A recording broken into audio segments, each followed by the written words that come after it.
Muito obrigada, senhor presidente. Cumprimento o professor Lodi. Professor, eu vou fazer algumas perguntas para compreender o pensamento do senhor. No início da sua fala, o senhor disse que não se poderia trabalhar com uma ideia de analogia para fins de caracterizar o que seriam as operações de crédito. Eu entendo que a analogia ocorre quando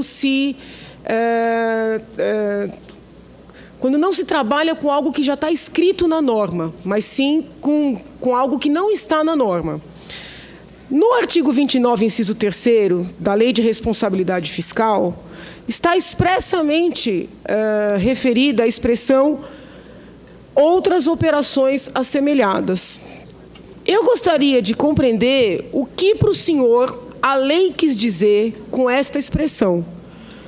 Porque, por exemplo, o professor José Maurício Conte, analisando que a finalidade da Lei de Responsabilidade Fiscal é bem preservar as finanças públicas, a própria responsabilidade fiscal, a transparência, entende que a lei quis, sim, conferir uma maior amplitude à ideia de que sejam as operações de crédito.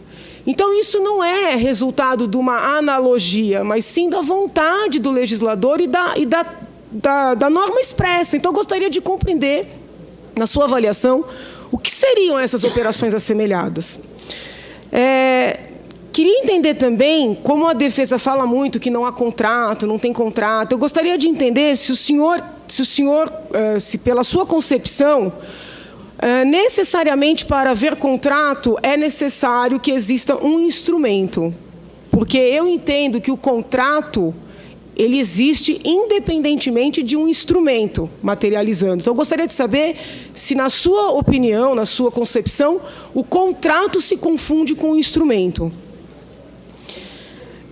Um pouquinho mais cedo, o doutor Nelson Barbosa foi ouvido e ele disse que, diferentemente do BNDES, onde havia o prazo de 24 meses, que também não foi respeitado, no caso do Banco Safra, não haveria um prazo.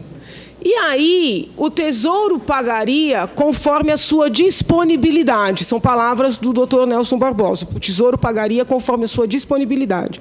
Eu pergunto ao senhor, isso seria razoável que o Tesouro, assim, essa ideia de que o Tesouro pode pagar quando bem lhe aprouver, é razoável que isso ocorra? E também, se fosse uma instituição privada, isso seria possível? Seria possível que um banco privado, que o Tesouro escolhesse quando pagar a um banco privado? Pergunto ainda se essa interpretação, se eventualmente o senhor entender que isso é razoável, eu pergunto se essa interpretação ela é coerente com a própria origem da Lei de Responsabilidade Fiscal. Porque, voltando um pouquinho no histórico da lei, e o senhor sabe disso melhor do que ninguém, ela veio à tona, ela foi concebida, né, aliás, foi uma grande luta para a gestação, né, para o nascimento dessa lei. Ela foi concebida justamente em virtude da instrumentalização que os governos de alguns estados fizeram com relação aos seus bancos públicos. Então, eu gostaria de entender se, quando o ex-ministro afirma, ou quando se concebe a possibilidade do Tesouro escolher quando pagar, nós não estamos ferindo a própria função da Lei de Responsabilidade Fiscal. Eu também gostaria de chamar atenção, não chamar atenção, pelo amor de Deus, mas de lembrar a terminologia utilizada no artigo 36 da própria Lei de Responsabilidade Fiscal, que faz expressa referência, né, é proibida a operação de crédito entre uma instituição financeira estatal e o ente da federação que controla, na qualidade de beneficiário. Essa ideia do controle, sabe? O controle, a instituição financeira ser controlada, ela está muito presente no artigo 36. Eu gostaria de ouvi-lo um pouquinho sobre isso e também sobre o que tem no artigo 38 relativamente à operação de crédito por antecipação. Porque o artigo 38, ele não trata das instituições públicas, mas ele trata das privadas. E fica claro que até mesmo para instituições privadas, o governo está proibido de fazer operações de crédito por antecipação quando não resgatou as anteriores e em ano eleitoral, melhor, no último ano de mandato. Isso não teria ocorrido, digamos assim, neste caso, né? Porque, veja, tudo bem que estamos tratando de 2015, mas em 2014 houve uma série, né, de operações que eu entendo como sendo de crédito, sem o resgate das anteriores, e nós estávamos no ano eleitoral. Gostaria de ouvi-lo, se possível, sobre o artigo 36 e também sobre o artigo 38. Também gostaria de entender por que, conforme a página... não pode fazer referência ao parecer, né? Mas houve a... Eu deixo o senhor responder essas e eu continuo, professor, desculpa. Obrigado, doutora Janaína. Professor Lodi, com a palavra. Agradeço a professora Janaína de ter deixado algumas perguntas para o segundo momento, porque já temos 6 perguntas, vamos tentar ser objetivos. A respeito do conceito que o artigo 29, inciso 3º, dá à operação de crédito, é preciso saber as distinções entre uma admissível interpretação extensiva e uma vedada analogia, já que estamos tratando de uma norma que, combinada com os citados artigos 36 e 38, estabelecem vedações e estabelecem sanções. Portanto, quando a gente diz que a analogia é vedada, estamos dizendo, primeiro, que não é possível estabelecer sanções por analogia. Segundo, que só há analogia quando há lacunas. O artigo 29, inciso 3º, de fato, estabelece uma enumeração exemplificativa. Temos lá várias operações de crédito e a expressão genérica e assemelhadas. Evidentemente que não podemos extrair daí a possibilidade de ampliar o dispositivo legal quando não há semelhança. E como vamos buscar a semelhança no artigo 29, inciso 3º? Nos elementos constitutivos daqueles negócios jurídicos que são descritos no inciso 3º.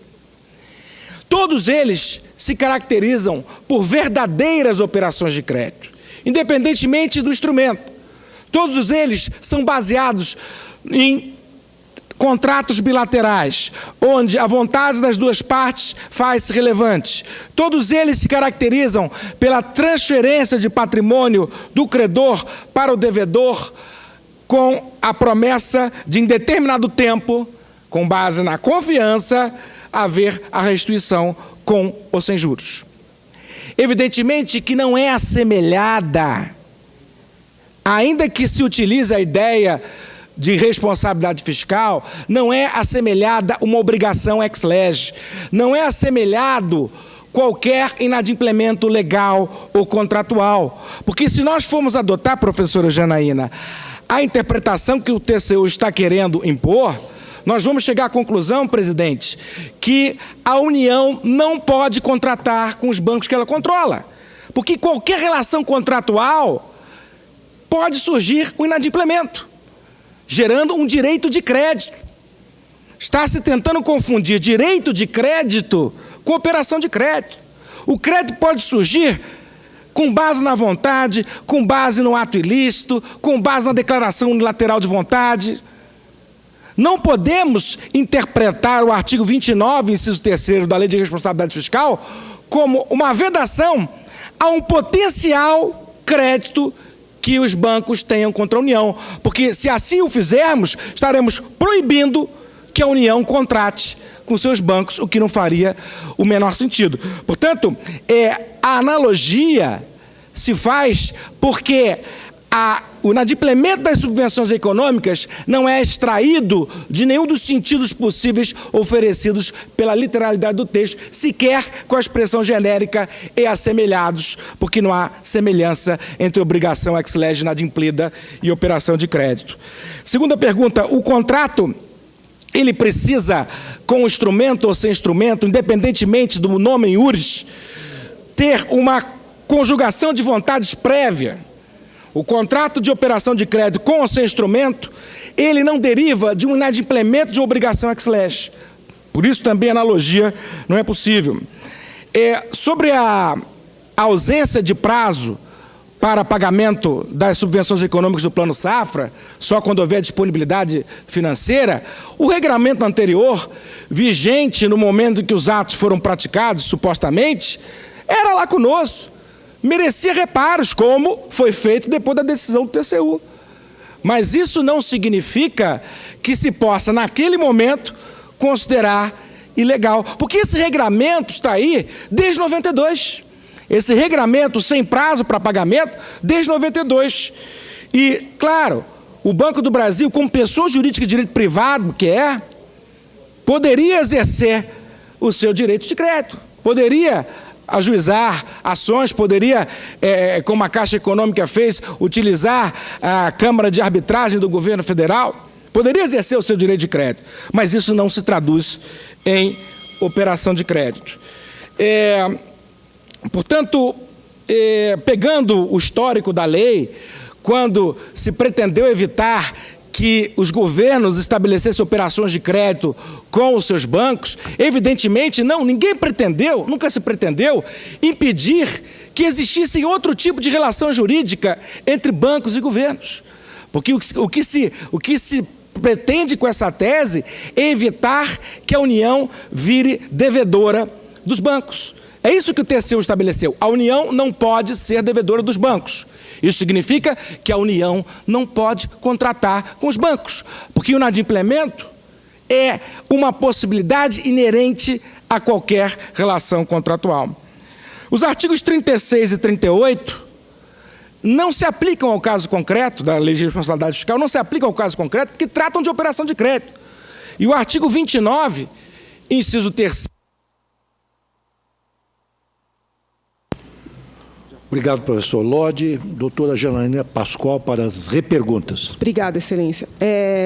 Ficou faltando só se é natural, né, que o ente controlador decida quando pagar e até que ponto esses bancos controlados têm essa vontade, né, para poder fazer um contrato ainda que sem instrumento. Esse é um ponto. Gostaria de ouvi-lo, professor, com relação à decisão de pagar na íntegra. Tem no parecer do senhor, tem referência a uma nota técnica que mostra que, quando se determinou a escrituração, decidiu-se pagar na íntegra. No seguinte raciocínio: já que tem que escriturar, vamos pagar, muito embora houvesse um encadeamento, uma possibilidade de parcelamento. Eu gostaria de ouvi-lo, do porquê dessa decisão, ou qual é a sua avaliação sobre essa decisão.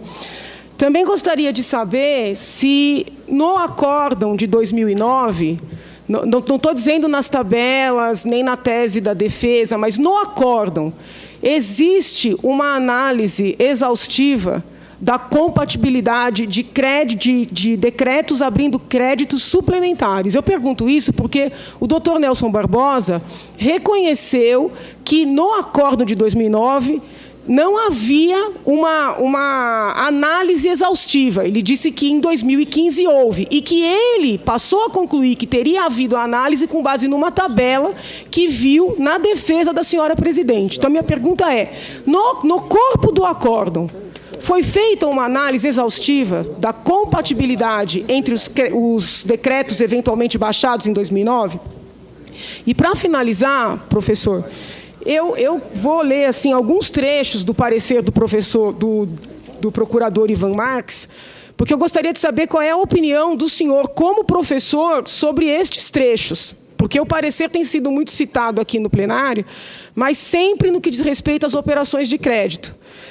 Porém, o procurador foi muito explícito no que diz respeito ao fato do governo federal ter recorrido às pedaladas para maquiar as contas públicas. Então, por exemplo, diz assim: a adequação do resultado primário deveria ser buscada por meio da redução de despesas e não por meio da camuflagem de dívidas. O alcance da meta de resultado primário não é um fim em si mesmo, mas um meio para o controle e a gestão da dívida pública. Por meio das pedaladas, diferentemente foi possível segurar no caixa o valor devido, mantendo o correspondente passivo oculto. Assim camuflada a dívida, esse valor poderia ser utilizado em outras funções. Ele pega os depoimentos de Arno Agostinho, de Nelson Barbosa, de Marcos Aucélio, e ele refuta um a um. Ele sempre utiliza termos assim: o argumento é falacioso. Diz assim: os valores pedalados da compensação da taxa de equalização eram suprimidos da conta, mantendo a maquiagem fiscal. O prazo de 24 meses justificado falsamente sobre o argumento de ajuste aos prazos de carência representou uma maliciosa forma de justificar a prorrogação do atraso nos pagamentos, dando aparência de legalidade.